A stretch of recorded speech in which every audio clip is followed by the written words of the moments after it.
Aujourd'hui, je vais vous parler un peu des morsures de serpents. Dans notre pays, nous avons plus de 300 espèces de serpents, dont seulement 13 sont venimeuses. Et parmi celles-ci, 4 sont vraiment importantes et représentent la majorité des morsures de serpents venimeux. Ce sont notre cobra, le krait, la vipère de Russell et la vipère échiquier. Comment ce venin affecte-t-il notre corps?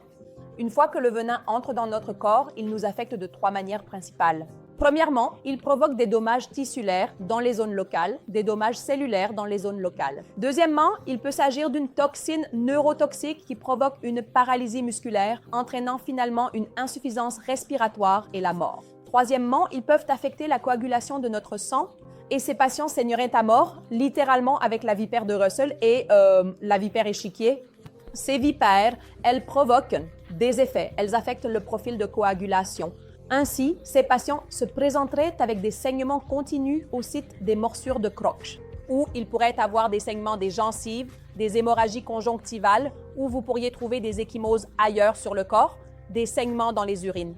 Donc, tout cela indique un profil de coagulation affecté. Nous allons maintenant aborder ce qui doit être fait une fois que nous voyons un patient avec une morsure de serpent.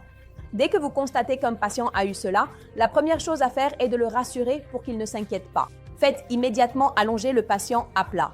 Pas de mouvement. Le membre affecté doit être maintenu soit à plat, soit à un niveau inférieur à celui du cœur. Nous devons immobiliser ce membre. C'est très similaire à l'immobilisation que nous faisons en cas de fracture. Utilisez donc un objet dur comme une tige, un bâton ou une planche de bois et attachez cela au membre avec un morceau de tissu pour que le membre ne bouge pas du tout. Je vais aussi vous dire ce qu'il ne faut pas faire en cas de morsure de serpent. Donc, si vous avez une personne qui a une morsure de serpent, ne la laissez pas courir, ne la laissez pas s'inquiéter, car l'appréhension, l'anxiété entraîneront un rythme cardiaque plus élevé, plus d'apport sanguin et le venin se répand plus rapidement dans le corps. Ensuite, il y a des gens que nous voyons dans les films, ils coupent la plaie et aspirent. Essayez d'aspirer le venin de cela ne sert à rien. Cela fait perdre du temps pour atteindre l'hôpital. Et la quantité totale de venin, peu importe à quel point vous aspirez bien, seulement 2% du venin est aspiré. Certaines personnes parlent de donner de l'alcool à ces patients pour réduire la douleur. L'alcool, encore une fois, augmentera l'apport sanguin au corps et le venin se déplacera beaucoup plus rapidement dans le corps. Et enfin, un petit conseil.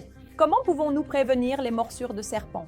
Donc, si vous êtes dans une zone où les morsures de serpent sont possibles, portez de grandes bottes pour prévenir les morsures de serpent.